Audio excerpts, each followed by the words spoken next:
السلام عليكم. جالي سؤال منطقي جدا. آم، بعد الفيديو اللي فات ان هو انا باخد واي بروتين كونسنتريت. مش الواي بروتين كونسنتريت دوت. يعني هو كافي لان هو فيه اوريدي كربوهيدرات.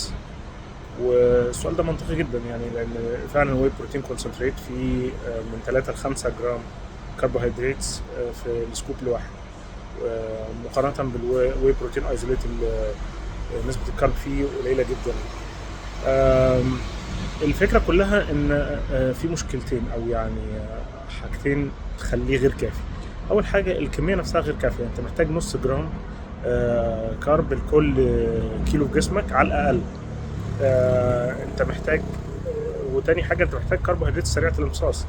الكربوهيدرات بتاعت اللي جوه الواي بروتين كونسنتريت ده اللاكتوز ده بطيء في الامتصاص، فمش هيرفع الانسولين بشكل كافي ان هو ينزل الكورتيزول، ومش هيرفعه بشكل كافي ان هو يدخل النيوترينتس والمغذيات جوه الخلايا. ف...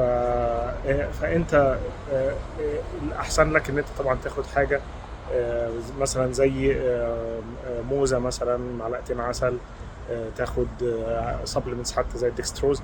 كل ده هيرفع الانسولين بتاعك بشكل كافي وسريع، ان هو يدخل المغذيات دي بما فيها البروتين، السبلمنت اللي انت واخده بعد التمرين، بحيث ان هو ايه توصل لاكتر افكتفنس او فعاليه للايه لل للتمرين بتاعك وللسبلمنتس اللي انت بتاخدها بتاعتك عشان الريكفري.